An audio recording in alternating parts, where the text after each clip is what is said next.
तरह से एक पाठा को बलि करते हैं, उस तरह से मेरे पर मतलब डंडा चलाया गया, कोई बैल बकरी जैसा। झारखंड का युवा, क्या झारखंड का छात्र कोई बैल बकरी है? क्या कोई गुंडा है? कोई आतंकवादी है? हम लोग अपना हक अधिकार की बात भी नहीं कर सकते हैं?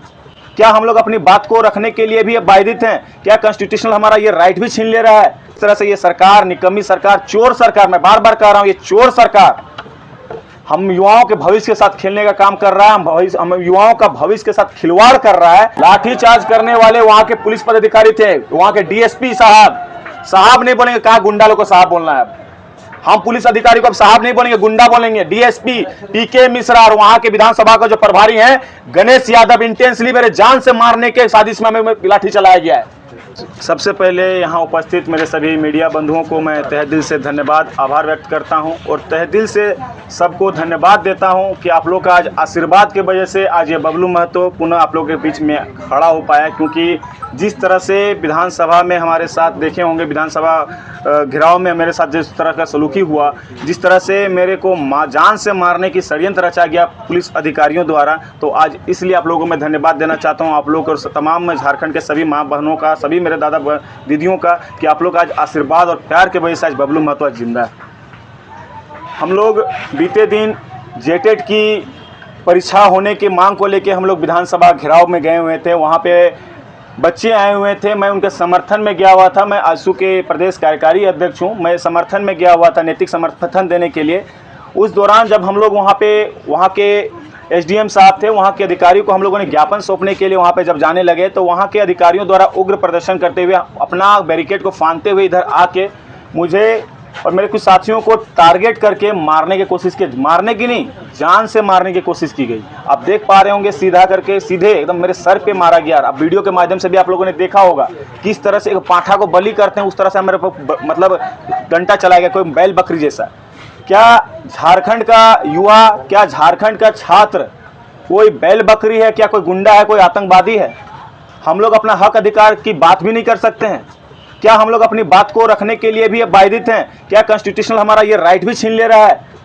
जिस तरह से ये हेमंत सोरेन, जिस तरह से ये सरकार, निकम्मी सरकार, चोर सरकार, मैं बार बार कह रहा हूं, ये चोर सरकार हम युवाओं के भविष्य के साथ खेलने का काम कर रहा है, हम युवाओं का भविष्य के साथ खिलवाड़ कर रहा है। मैं उसको चेतावनी देना चाहता हूं कि आप बच्चों का भविष्य के साथ ना खेलें, अन्यथा इसका अंजाम बहुत बुरा होगा। आज बबलू महतो बच गया, आज बबलू महतो बच गया।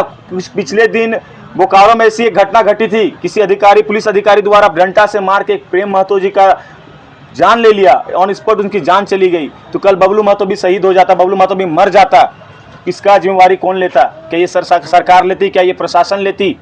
मेरी माँ लगातार रो रही है कि मेरा बेटा को चोट लग गया, तो क्या इसका जिम्मेवारी कौन लेता? आज ये प्रेस कॉन्फ्रेंस करने का मेरा मकसद ये है कि हम युवा हैं, हम इस समाज, इस प्रदेश, इस देश का रीढ़ का हड्डी हैं। अगर आज हम मजबूत होंगे तो हमारा प्रदेश मजबूत होगा, हमारा देश मजबूत होगा। तो ये निकम्मी सरकार हम युवाओं को क्यों तोड़ने का काम कर रही है? हम इस रीढ़ की हड्डी को कमजोर करने का काम क्यों कर रही है? यहाँ पे ग्रामीण क्षेत्र से उठ के बच्चे पढ़ने के लिए आते हैं, बहुत ही संघर्ष करके, बहुत ही परिवार से लड़ के शहर तक पहुँचते हैं कि हम कुछ एक नई उम्मीद के साथ आते हैं और कुछ अच्छा करने का सोच रखते हैं। हम पढ़ाई भी इसलिए करते हैं ताकि हमें नौकरी लगे, और नौकरी किससे मांगेंगे? ये सरकार से ही ना मांगेंगे, नौकरी हम इस सरकार से ही मांगेंगे। ये सरकार हमारे साथ छल कर रही है। जब सरकार बनाने की बारी आएगी तो कहेंगे हम सिर्फ रोजगार देंगे, हर साल 5 लाख रोजगार नियुक्ति करेंगे, लोगों को रोजगार देने का काम करेंगे। अरे जब नहीं देना तो झूठा आश्वासन मत दीजिए। आप कहते हैं हम शिक्षा, स्वास्थ्य और रोजगार की बात करेंगे। कहाँ है आपका शिक्षा, कहाँ है आपका स्वास्थ्य और कहाँ है आपका रोजगार?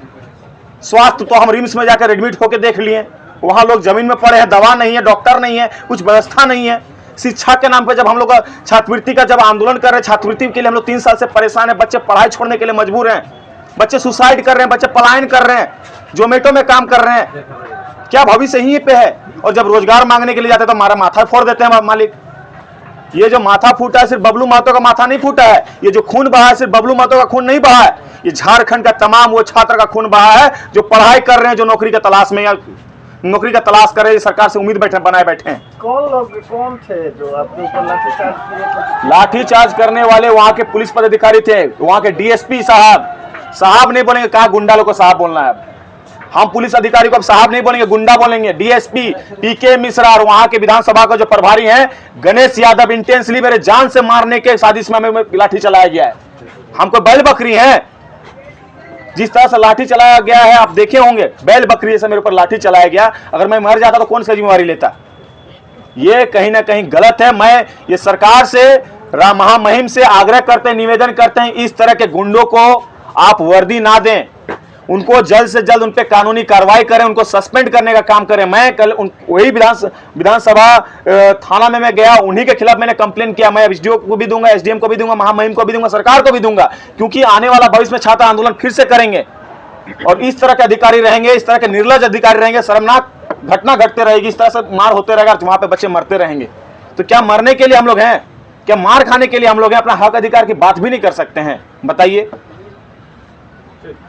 जब घटना शांतिपूर्ण था तो वो जानलेवा हमले में कैसे बचे? हम लोग ज्ञापन सौंपने के लिए जा रहे थे, वहां पे नारा ये लगा कि हेमंत सोरेन हाय हाय, वहां पे नारा ये लगा कि हेमंत सोरेन चोर है, तो पीके मिश्रा को दर्द हो गया, क्योंकि मुझे लगता है कुछ नाजायज संबंध है उनके साथ। रियलिटी ये है, उनको तकलीफ क्यों हुई? सरकार को मैं कर रहा हूं, मैं जब इसके खिलाफ मैं ये कर रहा हूं, नारेबाजी कर रहा हूं, मैं सरकार के खिलाफ नारेबाजी कर रहा हूं, तो पुलिस प्रशासन को तकलीफ नहीं होनी चाहिए। उनको तकलीफ हो गई, वो बैरिकेड को फांदते हुए आए, उनके साथ उनके जो गणेश यादव जी हैं वो आए और मेरे पास डायरेक्टली बिना कहे पूछे। देखिए, कोई भी लाठीचार्ज होता है कोई भी आंदोलन में तो पहले माइक से बोला जाता है कि भाई लोग आप लोग पीछे जाओ वरना लाठीचार्ज किया जाएगा, कोई चेतावनी दी जाती, लेकिन वहां पे कोई चेतावनी नहीं दी गई। दूसरी बात, अगर मारना ही था तो आपको शरीर के निचले भाग में मारा जाता है, किसी का माथा में नहीं मारा जाता है। तो क्या लगता है? मुझे लगता है जो दोनों के दोनों आए हैं, कहीं ना कहीं घूस दे के आए हैं, कहीं ना कहीं अपना सेटिंग पर भी करके वहां पहुंचे हैं। पढ़ाई लिखाई करके अगर आए होते, अगर शिक्षित होते तो इस तरह की शर्मनाक चीज को नहीं करते। मैं भी किसी का बेटा हूं, मैं भी किसी का भाई हूं, तो इस तरह की घटना अगर घटी है तो कहीं ना कहीं वो प्लान किया हुआ था कि कहीं ना कहीं मुझे मारने की साजिश से किया गया था। ऐसे ये घटना पुलिस द्वारा किया गया, तो क्या आपने पुलिस में एफआईआर दर्ज कराया? जी हाँ, मैं पुलिस में एफआईआर दर्ज करवा रहा हूं। मैं एसडीएम को दूंगा, एसडीओ को दूंगा, मैं महामहिम को दूंगा, सरकार को भी दूंगा कि जिस तरह से आप गुंडा पालें, इन लोग पे काबू रखिए। अन्यथा अगर युवा खड़ा हो गया, अगर युवा उग्र हो गया तो कोई अधिकारी, कोई पदाधिकारी कहीं काम का नहीं रह जाएंगे, ना कोई सरकार काम कर जाएगा। मैं ये बयान दे रहा हूं, दौड़ा दौड़ा के मारने का काम करूंगा अगर उग्र हो गए तो। सीधी सी बात है, अगर आप हमको संयमता से, आप अगर हमको सही कानूनी तरीका से हम पे कार्रवाई करेंगे तो हम तैयार हैं, लेकिन इस तरह से जान से मारने का कोशिश करेंगे तो मरता क्या नहीं करता? आप मारोगे तो मार खाते थोड़ी रहेंगे।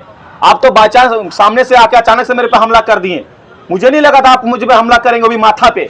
आपने अचानक से हमला किया, आपने वीडियो के माध्यम से देखा होगा। मैं यही मांग करता हूं कि इस तरह के गुंडे मवालियों को जल्द से जल्द सस्पेंड किया जाए और यहां से हटाया जाए।